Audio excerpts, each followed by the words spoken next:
1968. Sa pokojnom mamom. Ona je odlučila da idemo u Kanadu gdje je bio njezin brat. Karlo, koji je bio politički emigrant. 1968. godine u Zagrebu nam nedavnu ulaznu vizu za bivšu zapadnu Njemačku i rečeno nam je da ja nisam vojni, da nisam služio vojsku. Mene se vratilo nazad u Lišticu. Iduće godine, 69. bivša zapadna Njemačka i Jugoslavija potpisali su ugovor na osnovu kojega više nije trebalo vizu. Tako da sam ja završio, maturirao danas i već sutra smo, pokojna mama i ja, bili na putu za Stuttgart. U Stuttgart smo sproveli 4 mjeseca da sredimo papire na generalnom konzulatu, kanadskom generalnom konzulatu, jer je moj pokojni ujak poslao nama papire. Mi smo to znači napustili Lištiću 6. rujna 1969. godine i napustili smo Njemačku 6. siječnja 1971. godine. Moj prvi dojam o Kanadi bio je šok, jer dočekao nas je veliki snijeg i meni je to izgledalo da mi je snijeg do prsa. Ja tek kasnije sam došao do spoznaje koliko je meni bilo puno lakše u kontekstu da sam imao ujaka, tako da je pokojna mama živjela, da sam ja živio sa pokojnom mamom i to je puno značilo posebno kad bi došlo božićni ili uskrsni blagdani. To su bile scene koje pogode. Kad vidite dečke od 20 ili 25-30 godina odjedanput plače, ne znate zbog čega plače, ali to vam je emocije prevladaju, jer u tom trenutku, jer je naša tradicija da za blagdan, za Božić, bez obzira na kojem ste dijelu svijeta, da ste sa svojom obitelji. U Kanadi odmah na početku dobio sam tečaj da učim engleski jezik, jer Kanada je plaćala 6 mjeseci školovanja za učenje engleskog jezika. To je trebalo, svaki dan je bilo u školi sam provodio po 5-6 sati. Također, hrvatska zajednica u to vrijeme u Torontu bila veoma aktivna. U tom trenutku u Torontu je bilo 4 hrvatska doma. Plus imali smo veliko zemljište u vlasništvu naše katoličke župe u Torontu.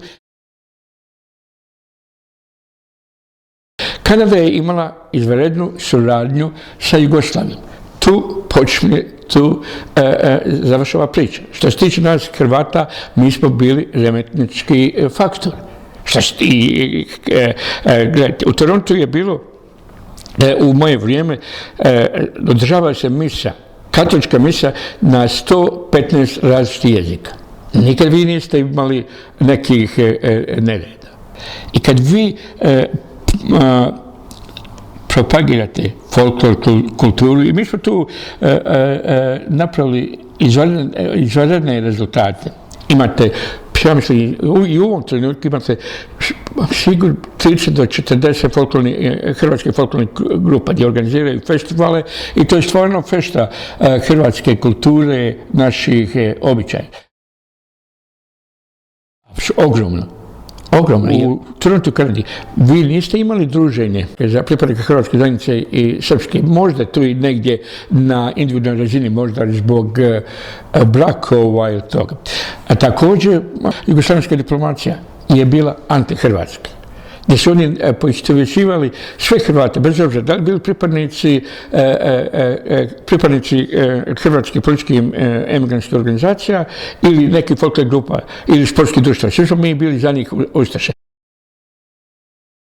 Katolička župa je bila u biti centar društvenih zbivanja zajednice plus hrvatski domovi. Tako da ste vi svaku obično subotu ili nedjelju, ste imali 4 doma gdje ste imali svatove, gdje ste imali zabave, gdje ste imali plesve i puno je to doprinijelo. Međutim, moje je bilo, ja sam nastavio pobjeći iz hrvatskog geta. Svi svjetski poznati pjevači, pjevače nastupaju. To znači da ovo je mogućnost da se sklonite iz hrvatske zajednice, ali to vam je, pošto imate, dobijete htjeli i ne htjeli, čak svjesno ili nesvjesno, dvojaki osobnost. S jedne strane ste rušite Jugoslaviju bez obzira na to, a s druge strane idete u ove kazalište, idete na koncerte, onda već poslije toga u hrvatskoj zajednici prodajete emigrantski tisak, jer to je jedini način da na tim skupovima možete prodavati službena glasila emigrantskih organizacija. Tako da sam ja znao i ovim ljudima reći, čujte, Hrvatska je moja majka, Kanada je moja maćeha i nikada maćeha ne može zamijeniti majku, bez obzira koliko je ona dobra. Tako da je se to, ne znam kako bi to došlo na pamet, ali to je kod njih, kod jednog velikog broja novinara i novinarki ostalo dojmilo. Ja stvarno mislim sve da Kanada je najbolja zemlja na svijetu kad su u pitanju imigranti. Imate sve, samo u našem slučaju nemojte se baviti hrvatskom problematikom, imali ste sve. Međutim, šta je njih najviše šokiralo? Zašto smo mi toliko tvrdoglavi?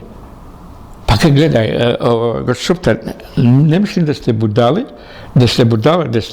to je doslovno pitanje. Ali kako vi mislite ostvariti slobodu hrvatskog naroda? Ja kad čujete, mi razmišljamo sljedeće.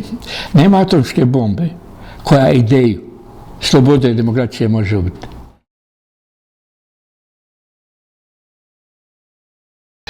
Kad sam došao u Hrvatsku, tek se ja u Hrvatskoj shvatio koliko sam ja Kanađan. U Kanadi sam bio fizički samo Kanađani, duhom u Hrvatsku. Dođeš ovdje, šokiran. Ja dobio sam poziv od predsjednika države, predsjednika dr. Franje Tuđmana.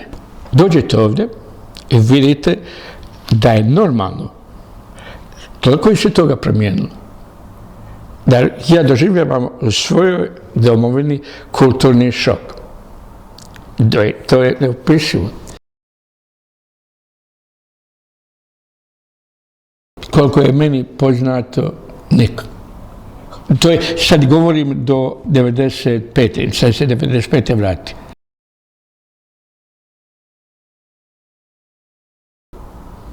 Nažalost, ne.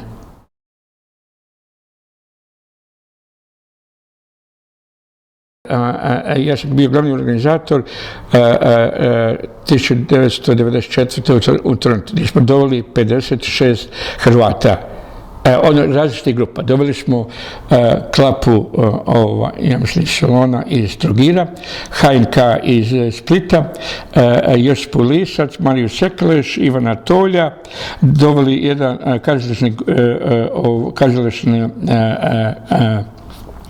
grupu, organizirali u World Trade Centru, u Svjetskom trgovačkom centru tjedan dana Hrvatske, gdje su bile promocije hrvatskih vina i organizirali grupnu izložbu 30 hrvatskih umjetnika plus prikazivanje 9 filmova sa engleskim subtitlom.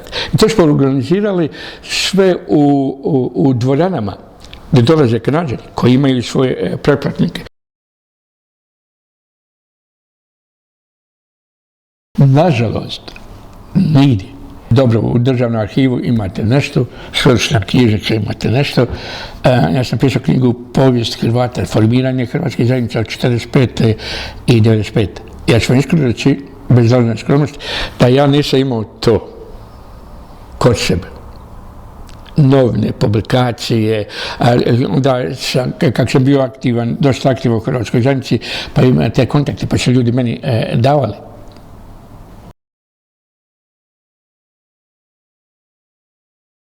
Kad je u pitanju hrvatsko iseljeništvo, ja sam tu fanatik. Dokle god mi ne napravimo modernu, efikasnu, učinkovitu strategiju, baziranu na pokušaju povratka Hrvata koji napuštaju Hrvatsku zadnjih 10 godina, od tog nema ništa. Nema ništa, ovo su samo frustracije i mi nastojimo, i to je glavna svrha ovoga naše udruge, da kroz ove kongrese i različite konferencije educiramo ili djelujemo na šire mase u Hrvatskoj koji su i sada anti-iseljeničke. Što je apsurd. Vi nemate u Hrvatskoj, ja mislim, obitelji koja ako nema bližu ili daljnju rodbinu, ako onda ima školske kolege i toga koji nema vani.